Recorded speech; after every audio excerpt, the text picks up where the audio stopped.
Donc, nous avons le plaisir de vous accueillir pour un événement un peu particulier. Alors, aujourd'hui, ce n'est pas du sport, ce n'est pas de la politique locale non plus. Il s'agit d'une présentation de travaux scientifiques. Donc, notre maire, François Barbier, nous rejoindra dès que ses obligations le lui permettront. La réunion va bien loin d'ici. Alors, nous accueillons aujourd'hui Pauline Texier, Muriel Maillefer et Johnny Louvier, enseignants-chercheurs respectivement à Lyon et à Lyon. Donc, ils ont été acteurs d'une étude scientifique à grande échelle qui traite de la résistance de nos territoires de montagne aux risques naturels et au changement climatique. Donc, nous avons tous en tête la coulée de lave torrentielle qui avait eu lieu en 2005 dans le village. Donc, à la fois la puissance du phénomène naturel, l'intensité des dégâts, finalement, matériels, et la solidarité qui s'était jouée entre les contaminants pour faire face à l'événement. Donc, à ce titre, vous avez aussi probablement une connaissance de l'exercice PCS, donc Plan communal de sauvegarde. Alors, c'était le jeudi 3 juin matin où une alerte séisme a été simulée. Vous avez pu voir le centre de commandement des pompiers sur le parking dans le centre. Et cet exercice avait pour but de vérifier la robustesse de notre système d'alerte et aussi de la chaîne de décision. Donc, le titre du projet d'aujourd'hui est Co-Restart. Enfin, je vous laisserai expliciter la chose. Donc, il va être question de risques naturels, de sécurité collective, d'alerte, de perspective, et nous sommes impatients de découvrir ce que l'étude va révéler pour vous, mais pas encore pour nous. Donc, ce projet a été mis en route en 2018, mais les premiers contacts ont été pris avec l'équipe municipale précédente dès 2016, donc avec Thierry Mirabeau et Antoine Boisset. Donc, cette restitution se situe bien entendu dans la continuité de ces premiers contacts. Donc, certains d'entre vous ont été interviewés. Les travaux présentés sont nourris de vos témoignages, des témoignages que vous avez accueillis. Donc, merci à eux. Alors, l'étude fait l'objet d'une comparaison détaillée entre notre commune ici et une commune d'une station de Queyras, dans les Alpes du Sud. Et nous allons découvrir les points communs et les différences qui assurent la résilience, la solidité de ces territoires bien différents. Alors, au nom de la commune, je tiens à remercier bien sûr nos intervenants, Muriel, Johnny et puis voilà, qui ont préparé avec soin cette soirée, tous les acteurs de cette étude scientifique, l'Université Lyon 3 qui a pris en charge certains aspects logistiques de cette rencontre, dont le buffet, que nous n'ouvrons pas tout de suite pour être sûr que vous allez écouter les intervenants. Voilà. Merci à Carole du service de communication de la mairie, un peu de Carole pour être reconnue. Voilà. Merci à Florence Papier qui lève la main. Voilà. Et merci à vous pour votre participation. Donc, je souhaite à tous des échanges fructueux, du partage et puis l'émergence d'idées inattendues. Quand il y a de la recherche, il y a des idées inattendues. Donc, vous pourrez retrouver certains éléments présentés sur le site web de la mairie dès les jours prochains. Et donc, maintenant, place aux intervenants. Merci à vous d'être là.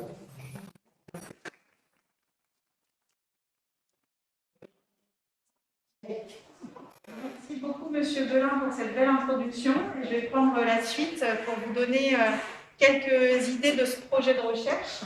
Je m'associe évidemment aux remerciements qui ont été faits pour l'équipe municipale qui a été une grande aide pour l'organisation de cette soirée. Donc, je les en remercie ainsi que mes collègues. Et nous sommes très heureux ce soir d'être parmi vous aux Contamines, une ultime fois, pour venir non pas vous poser plein de questions et vous embêter pendant des heures à vous titiller sur votre vie quotidienne, vos attentes, etc. Mais cette fois pour vous livrer les réflexions que nous avons pu mener grâce à vous sur le territoire des Contamines et pas seulement sur celui de Seilhac également. Du coup, Co-Restart, le thème général, vous l'avez compris, c'est la résilience de territoires comme le vôtre, des territoires des Alpes, de montagne, dans un contexte très particulier qui est celui du changement climatique qui voit du coup l'exacerbation de certains risques majeurs et qui pose aussi la question des perspectives de développement. Alors, c'est un projet qui a la particularité d'avoir été financé par l'Europe. Donc, c'est un financement FEDER-POIA. Je vous épargne les explications compliquées de ces dispositifs. Mais donc, du coup, on a pu travailler à vos côtés grâce à ce financement qui nous a permis de venir en mission sur les compagnies, sur CEGAC et sur d'autres territoires. Donc, le projet Coristart, c'est du coup, non pas un projet, mais 4 projets associés. D'accord ?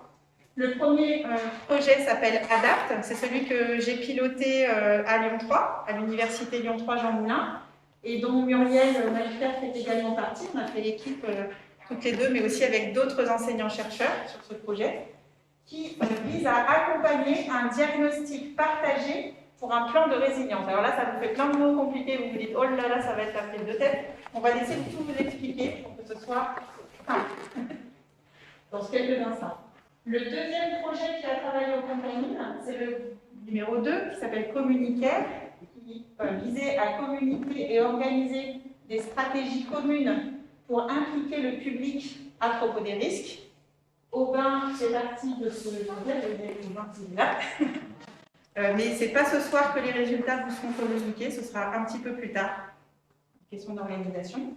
Le troisième, WP, Guide n'a pas travaillé aux compagnies, donc vous n'aurez pas les résultats. Et le quatrième projet, qui s'appelle SMARS, qui est piloté par Denis Louvinet à l'université d'Avignon, a travaillé sur les smartphones et les réseaux sociaux pour la gestion de crise comme des leviers de résilience. Il va aussi vous présenter évidemment tous ces projets, tout ce qu'il a fait. Donc, dans un premier temps, avant d'entrer dans le vif du sujet, je voudrais à mon tour vous remercier tous très chaleureusement pour le temps que vous nous avez consacré, puisque ça va faire 4 ans maintenant que nous travaillons au Contamine, sous forme de mission de terrain, où on est venu vous poser plein de questions, puisque nous nous rattachons à une discipline ou des disciplines en sciences humaines et sociales, et ce sont des disciplines qui s'appuient sur des enquêtes de terrain auprès des habitants, auprès des acteurs socio-professionnels, auprès des acteurs du territoire, au sens large. Et nous, on est en géographie et en sciences de l'info et de la communication, mais on fait aussi appel à d'autres disciplines comme l'économie dans nos travaux. Aujourd'hui, c'est donc l'occasion de vous présenter ces résultats, mais je vous l'avoue, c'est aussi l'occasion d'avoir vos réactions. Ça nous intéresse à nous aussi, de voir comment vous recevez le travail que nous avons fait, ce que vous en pensez, les émotions que ça peut susciter, parfois des émotions positives, parfois négatives. Donc vous verrez qu'au cours de l'exposition, vous allez trouver des post-it avec des stylos. N'hésitez pas à vous en emparer pour donner votre avis et coller des post-it là où vous avez des remarques à nous faire. C'est aussi aujourd'hui l'occasion d'avoir un échange en direct, mais aussi d'avoir des traces de ce que vous pensez de notre travail. Voilà, je crois que j'ai rien oublié sur celui-ci. Hop, alors, on va vous revenir un petit peu dans le monde de notre recherche. Et il faut savoir que la recherche, ça ne se fait pas en 3 jours. C'est un processus qui est très lent, puisque notre projet, il a commencé, comme a dit M. Belin, en janvier 2018. Et aujourd'hui, il n'est même pas encore terminé, puisqu'on a encore 1 an de travail qui nous attend pour la valorisation. Donc, on a eu une première phase qui était un travail de terrain. On est venu poser plein de questions, faire des enquêtes, en hiver, en été, auprès des habitants, auprès des populations touristiques. Puis ensuite, on a passé beaucoup de temps à traiter les données, à commencer l'interprétation. Et aujourd'hui, juin 2021, on n'est pas encore tout à fait à la fin du projet. Donc ce qu'on vous livre aujourd'hui, c'est un état des lieux de là où on en est, mais ce n'est pas fini.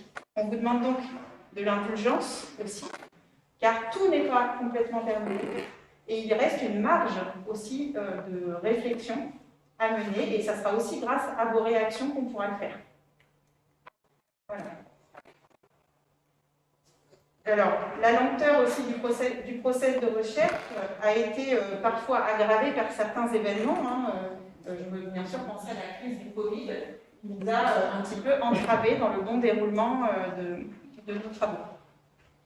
Vous avez aussi noté, comme l'a fait remarquer M. Belin, qu'on a aussi dû travailler avec deux équipes différentes, puisqu'il y a eu les élections de 2020 au milieu.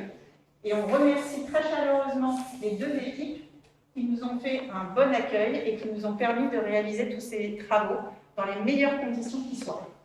Donc un grand merci pour cet accueil et ces possibilités. Voilà. Alors je vais rentrer maintenant dans le vif du sujet du premier projet qui s'appelle donc ADAPT. La question sous-jacente à notre travail, c'est la suivante. Quelle adaptation, en termes de mode de vie, en termes de modèle de développement, quels changements sont nécessaires dans un premier temps, effectivement, selon les moyens des habitants, selon l'accès aux ressources, selon la présence de menaces également, quelles adaptations sont possibles en fonction des ressources présentes, en fonction des capacités que vont avoir les habitants. Vous avez petit à petit renforcé ces capacités au cours du temps, par vos héritages, par vos traditions, par la façon dont vous vous êtes emparé des ressources du territoire, emparé dans le bon sens du terme, hein, il n'y a pas de côté péjoratif. Quelles sont les adaptations également souhaitées, désirées? Ça a été l'une de nos questions essentielles. Nous nous intéressons à ce que vous souhaitez pour votre territoire à l'avenir. Ce qui nous intéresse, c'est de savoir ce que vous voulez. Quel type de développement vous souhaitez. Voilà. On ne s'intéresse pas au Contamine comme si c'était une société. On s'intéresse au Contamine dans sa diversité, parce que sur le territoire des Contamines, tout le monde ne pense pas la même chose. On va avoir des individus, des familles, des groupes, donc des visions multiples. Et ce qui nous intéresse, c'est justement d'étudier les divergences d'opinion et de les confronter. Enfin, quelles adaptations sont souhaitables avec une réflexion sur les modes de vie et de ce qui sera à l'avenir compatible avec le changement climatique et avec le maintien d'une vie locale permanente. Et ça, c'était quelque chose d'invariable, c'est-à-dire que tout le monde nous a parlé à un moment donné de son souhait de maintenir la vie locale à l'avenir. Alors, on ne va pas vous parler d'une solution magique. Il n'y a pas de solution magique ou évidente face à tous ces enjeux. Et les solutions, elles vont se construire collectivement. Nous, notre rôle, c'est de venir vous livrer les résultats de nos enquêtes. C'est un peu l'effet miroir, c'est-à-dire qu'on va vous présenter ce que les gens ont dit tout simplement. On n'a pas la prétention de venir apporter des solutions toutes faites. Les solutions, c'est vous qui les construirez. On l'espère, humblement. Si vous utilisez quelques résultats qu'on a pu avoir, ce sera déjà super. Alors,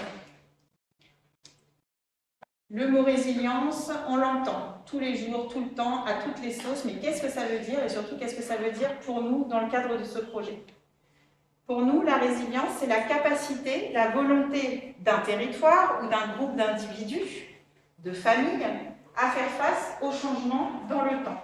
C'est-à-dire comment être flexible, comment s'adapter, comment mobiliser les forces que l'on va avoir localement.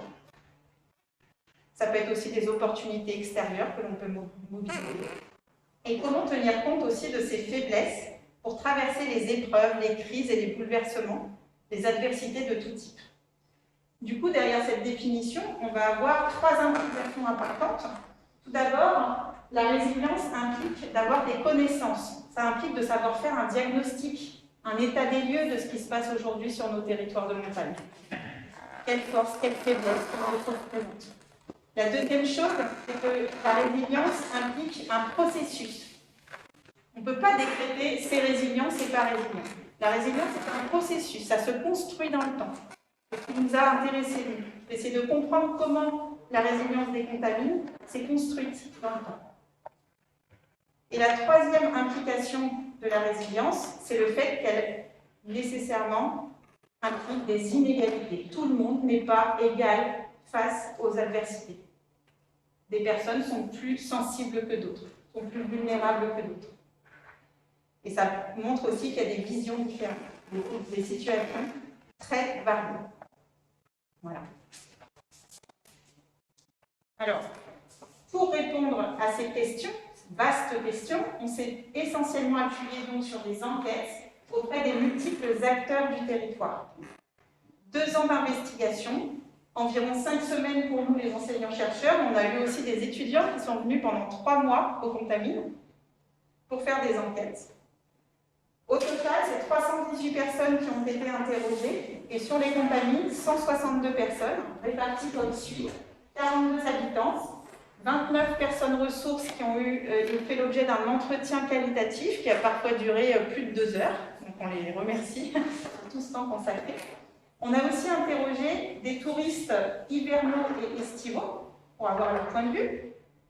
Et enfin, on a bien sûr interrogé des résidents secondaires qui sont une partie de la population locale aussi. Au total, c'est une significativité non négligeable avec 4,65% de la population interrogée. À Seillac, 16,2%. Seillac, c'est 292 habitants.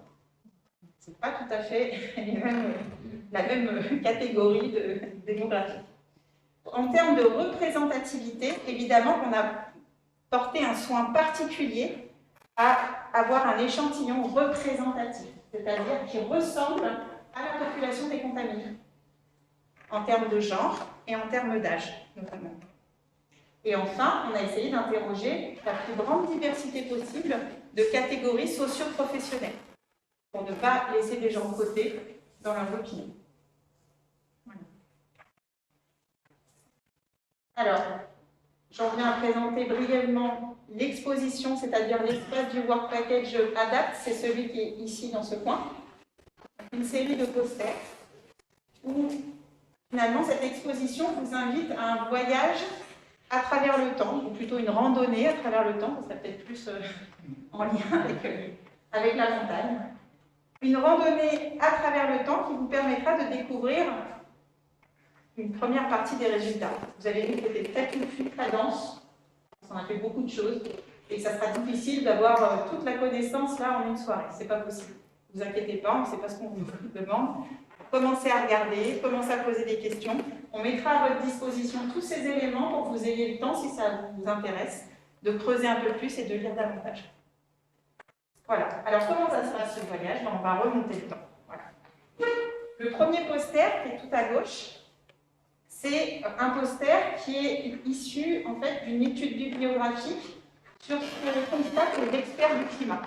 Vous avez compris que nous, les géographes, sur la version humaine de la géographie, on n'est pas des spécialistes en climatologie, on n'étudie pas le climat, on étudie les sociétés.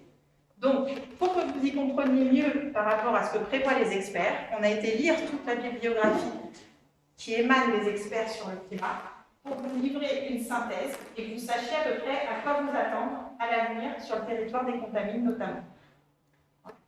C'est le premier dossier. Ensuite, on part dans le passé. On va essayer de vous présenter sous forme de frise chronologique. Alors, Contamine en haut et Seillac en bas.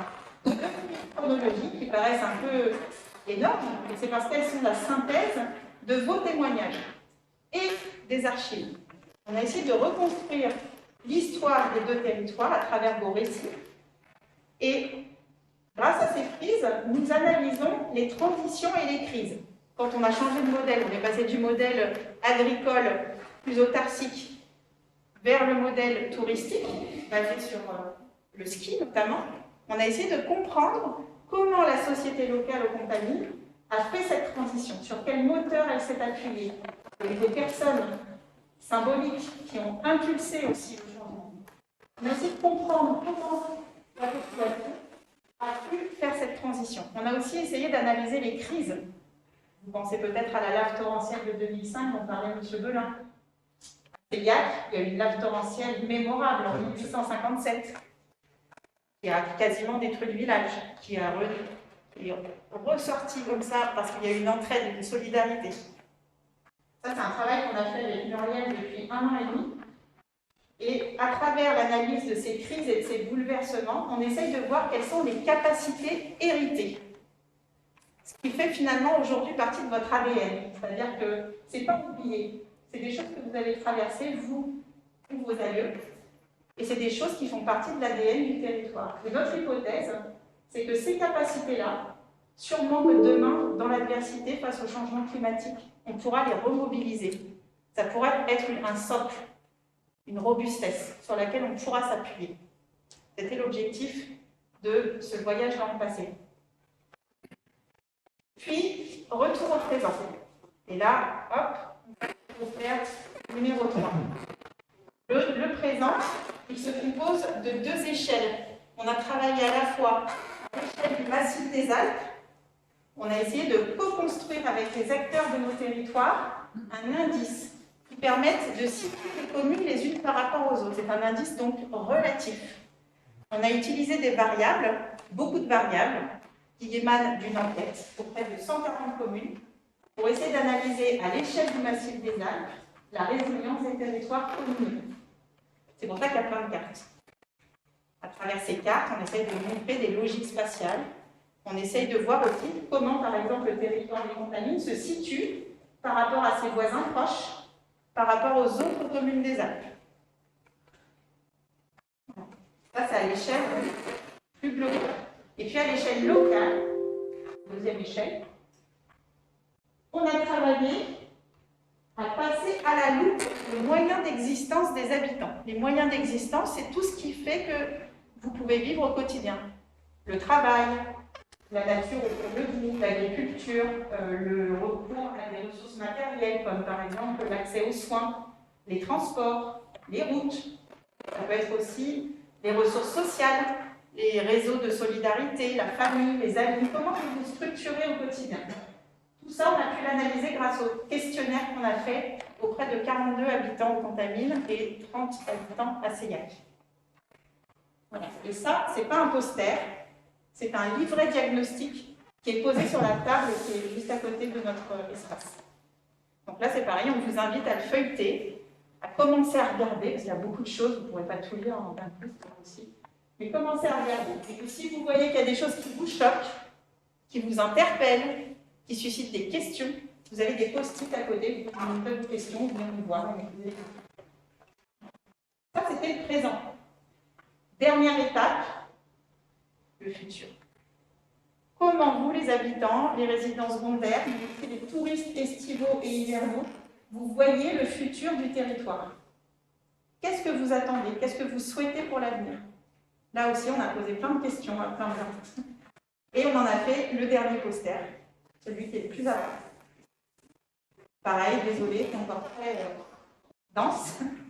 Mais voilà, on a essayé de voir comment vous perceviez votre territoire, ses avantages, ses inconvénients. Comment vous perceviez le changement climatique?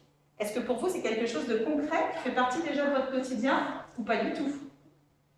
Est-ce que parmi vous, il y a des personnes qui ont déjà commencé à réfléchir à adapter leur activité si celle-ci est dépendante, par exemple, des conditions neigeuses? Là, vous verrez sur le poster, on a pu voir que environ une quinzaine de pourcents des personnes sont ce qu'on appelle des pionniers, ont déjà commencé à passer à l'action face au changement climatique. L'idée n'est pas du tout de culpabiliser qui que ce soit, c'est de faire un état des lieux. C'est parfois inspirant aussi de voir ce qui peut se passer déjà sur le territoire. On a analysé aussi votre motivation à changer les choses et votre capacité ressentie à changer les choses. On a envie de changer certaines choses, mais on ne s'en sent pas les moyens. C'est ce que analyser, c'est ce poster. Et enfin, le cercle gris, le centre du poster, c'est votre vision pour l'avenir. C'est les problématiques et les grands enjeux qui ressortent pour vous, que vous souhaitez comme type de modèle à l'avenir pour le développement de votre territoire. Voilà. Je crois que j'ai fait le tour. Je vais m'arrêter là et laisser la parole à mon collègue, Johnny. Je ne sais pas les avantages. Voilà. Donc, on met à disposition, encore une fois, des post-it et vous n'hésiterez pas à nous donner vos réactions. Je vous remercie pour votre attention et je vous laisse.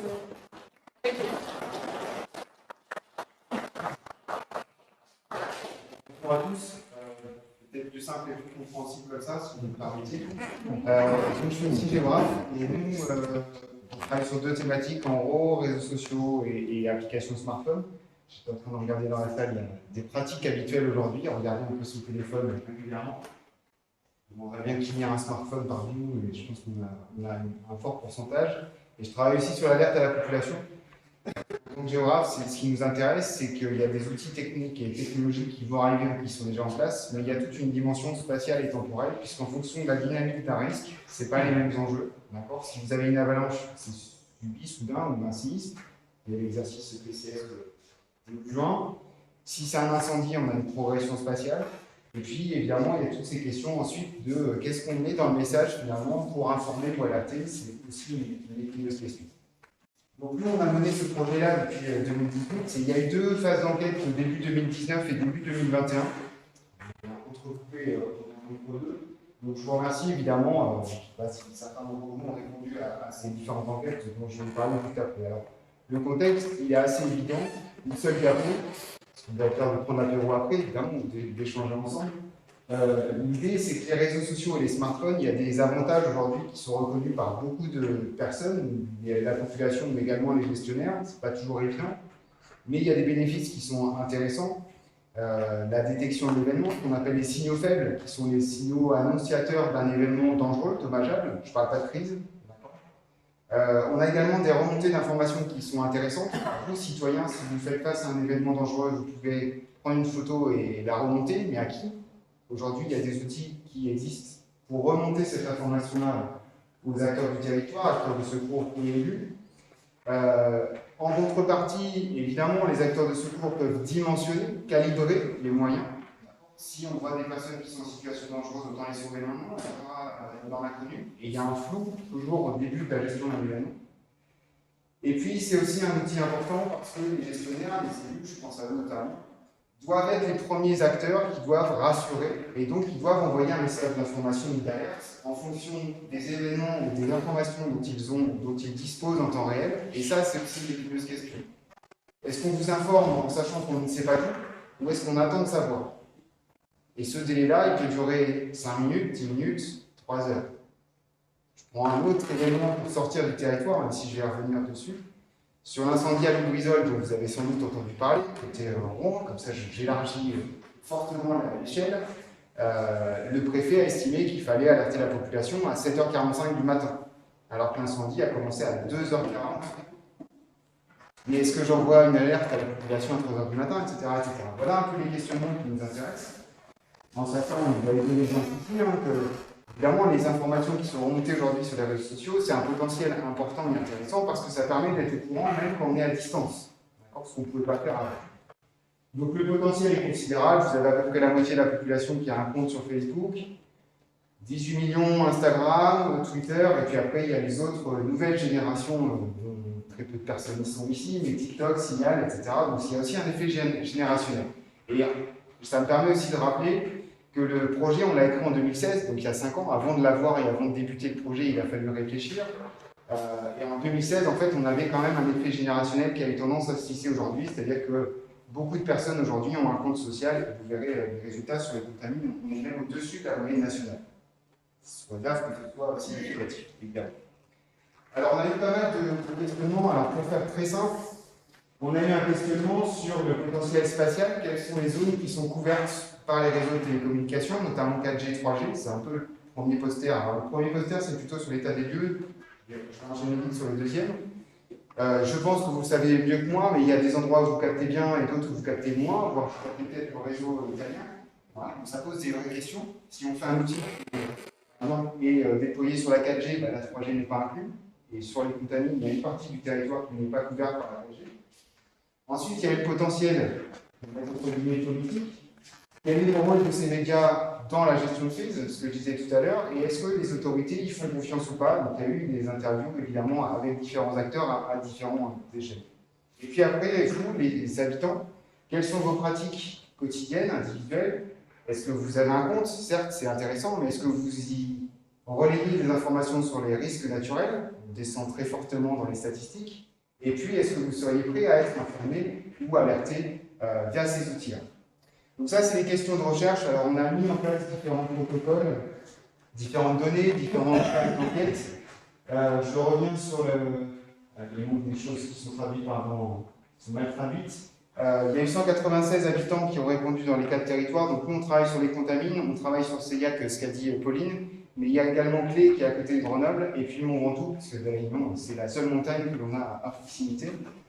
Donc, ce qui nous permettait de voir si les pratiques individuelles elles étaient différentes selon les territoires, selon les risques, etc. Alors, quelques résultats. Tout d'abord, sur ce que je vous disais tout de suite, sur les habitants, finalement, il n'y a plus un effet générationnel. Beaucoup de personnes ont un smartphone, beaucoup de personnes sont connectées sur les médias sociaux. Et vous avez donc sur les 4 territoires 65% de la population qui est connectée tous les jours, ce qui est quand même assez surprenant et intéressant. C'est un des premiers résultats. Alors que la moyenne nationale, c'est 53%. Donc on a l'impression qu'il y a plus de personnes qui sont connectées, sous réserve évidemment que ce soit très représentatif. Vous voyez, les contamines, on est même à 62%. On est vraiment dans le niveau un peu principal, on est au-dessus de certains autres territoires. Pour autant, il y a des personnes qui n'y sont jamais et qui n'ont pas de smartphone. Donc si on est dans un processus égalitaire, l'alerte doit toucher tout le monde, ça veut dire que ces outils-là ne peuvent pas être utilisés pour diffuser une alerte ou envoyer un message. Donc ça amène à une deuxième question, comment on fait pour voir? Je rappelle au passage, on l'oublie souvent, en France, il y a 10 millions de Français qui ne sont pas connectés à Internet. Par choix, par volonté. Sur 68 millions, il ne faut pas les oublier non plus. Vous voyez qu'un résultat amène forcément d'autres questions. Alors le deuxième point positif, il est quand même remarquable, c'est qu'on a 96% des répondants à nos enquêtes ou aux questionnaires qui souhaitent être alertés par un message d'alerte via leur téléphone. Donc ça, c'est super. C'est très intéressant et c'est surtout une réelle opportunité puisque la France va se doter d'une plateforme d'alerte nationale l'année prochaine. Sur tous les territoires, sur tous les risques. Donc c'est un chantier qui est en cours de déploiement. L'État a contribué très fortement puisqu'il y a un projet qui coûte 50 millions d'euros pour que les opérateurs s'adaptent à cette technologie. D'accord? Donc il y a 2 technologies différentes, je vais à mon avis m'arrêter là. Ce serait de recevoir, comme à droite, une notification sur votre téléphone et vous avez un message. D'accord? Attention, c'est là où on met des réserves, c'est là où on travaille avec des différents acteurs, et donc ça c'est aussi intéressant, il faut faire attention à ce que nous on appelle le fétichisme technologique. La technologie ne résout pas et ne répond pas toujours aux besoins. Donc il faut changer l'approche et aller voir les besoins de la population et dire dans un message, voilà ce que moi j'aimerais et ce que j'aimerais pas. Un exemple, si on envoie un message, et ça on a des observations qui nous permettent de confirmer, si on envoie un message à une partie de la population, ne pas aller chercher ses enfants à l'école, ils vont y aller. C'est instinctif. La négation ne doit jamais être utilisée en cas de message. Si je le traduis autrement, il y a un événement, l'école prend en charge vos enfants, soyez rassurés, il n'y a pas de négation. D'accord? Mais donc il faut travailler là-dessus, et puis surtout sur les contamines au milieu, et bien il y a une bonne partie du territoire qui n'est pas couverte par la 3G ou la 2G, et donc si on a des technologies qui sont déployées avec la 4G seulement, ça veut dire qu'une partie du territoire ne sera jamais alertable via cette technologie. Donc on va rajouter d'autres outils, les haut-parleurs ou d'autres systèmes. Et donc, si on a aussi une défaillance dans les réseaux de télécommunications, il faut imaginer d'autres alternatives. Et l'une d'entre elles, dès le départ du projet, c'était de créer un réseau communautaire d'alerte. Alors, qu'est-ce qu'un réseau communautaire d'alerte? C'est un réseau où les citoyens échangent entre eux, vous passez l'information sans avoir besoin de la technologie. Pour cela, on a essayé d'imaginer différentes structurations. Qui est-ce qui devrait porter ces réseaux communautaires? Et évidemment, c'est là où la frustration d'un chercheur, c'est que nous, le projet s'arrête. On a d'autres projets qui s'enchaînent, mais on n'est pas là pour remplacer sur le territoire. Donc il faut que des habitants mettent en place ce réseau communautaire. Des associations, l'office de tourisme, etc. Et pas forcément avec un portage politique, même si on l'observe ailleurs, il y a des portages politiques qui sont forts. Je vais prendre un exemple, on n'en a pas parlé aussi dans les territoires de comparaison. On a travaillé sur la vallée de l'Arctique, où il y a un réseau communautaire qui existe. Il y a des citoyens qui regardent ce qui se passe dans le cours d'eau, dès qu'ils voient qu'il y a des codes d'alerte qui sont dépassés, ils se transmettent l'information sans les élus, sans rien du tout. Et c'est aussi du bouche à oreille. Et pour finir, donc on a aussi travaillé sur... c'est bon, mais on a travaillé sur qu'est-ce qui est attendu dans un message d'alerte. C'est pas une alerte.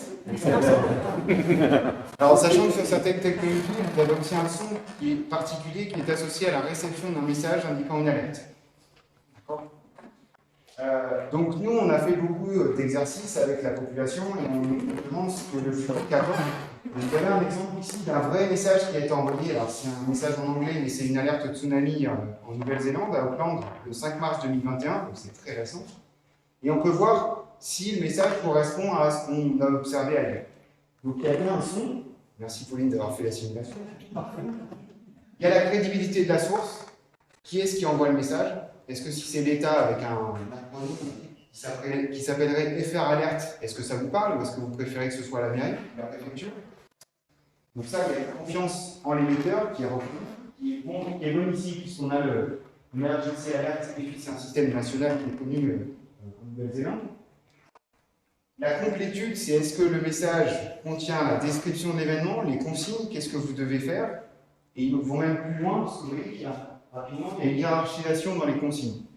Donc ça, c'est intéressant. Par contre, du coup, l'inverse, le côté négatif à droite, c'est que la mise en page, on a l'impression que c'est un paquet de mots, il faut aller au bout. Donc ça, c'est pas vrai. Donc il faudrait mettre un peu de gras, de paragraphe, etc. Les informations à caractère spatial, là, elles sont pas bonnes parce qu'elles sont, alors c'est en rose pour aller plus vite, elles sont dispatchées dans tout le message. Et puis il y a aussi le choix des mots. D'accord. Dans les expérimentations, un exemple, le fait de marquer intrusion dans le message, ça génère de l'anxiété. D'ailleurs, dans les exercices qui sont faits à l'école, sur l'exercice intrusion, on ne parle jamais d'intrusion. On fait un cache-cache avec la personne qui représente la mairie. Je ne dis pas que pour les adultes, il faut faire pareil, mais il ne faut pas mettre le mot intrusion. Voilà pour nos résultats. Donc il y a quelques compléments qui sont apportés sur les posters. Merci pour votre attention. J'espère avoir été très clair. S'il y a des questions aussi, on est là pour ça. Tu veux faire un lien avec le colloque de la semaine prochaine? Voilà, c'est juste pour information. La semaine prochaine, on n'est plus dans les territoires de montagne, on est de retour chez nous. Mais par contre, on organise un colloque à distance à cause du Covid. Et avec le timing, on n'a pas pu se permettre d'envisager un colloque en présentiel. Mais l'avantage, du coup, c'est que même à distance, on peut suivre ce colloque. On n'est pas obligé de tout suivre, ça dure 3 jours, ça va être dense. Le programme est en ligne à cette adresse. On a préparé un QR code. L'inscription, elle est obligatoire, mais c'est gratuit. Donc, si jamais d'aventure, vous vouliez en savoir un petit peu plus et écouter des présentations sur ces sujets-là, et bien, vous pouvez assister au colloque des territoires de montagne face au risque et au changement climatique. Enfin, la dernière information, alors c'est juste sur le colloque, on a des petits flyers que vous pouvez emporter avec vous. Il y en a qui sont posés sur les tables là-bas, donc n'hésitez pas à en prendre un avant de partir. Et la dernière information, c'est que notre programme de recherche Forestart est en lien avec l'organisation des États généraux de la transition du tourisme en montagne. C'est un événement participatif avec les territoires du Massif des Alpes qui aura lieu les 23 et 24 septembre prochains. Et nous nous sommes engagés à transmettre nos résultats de recherche aux organisateurs pour que, éventuellement, ces résultats puissent servir d'une base de réflexion, si toutefois les territoires le souhaitent, rien d'obligatoire. Voilà, donc on s'est associés entre guillemets pour créer du lien entre la recherche et le monde opérationnel. Voilà, on vous remercie pour votre attention. Puis on vous invite maintenant à rejoindre les 2 espaces d'exposition. Et puis on va vous ouvrir le buffet pour que voilà, on puisse continuer cette fois des échanges, pour que vous puissiez nous poser des questions et découvrir encore nos résultats. Merci à tous.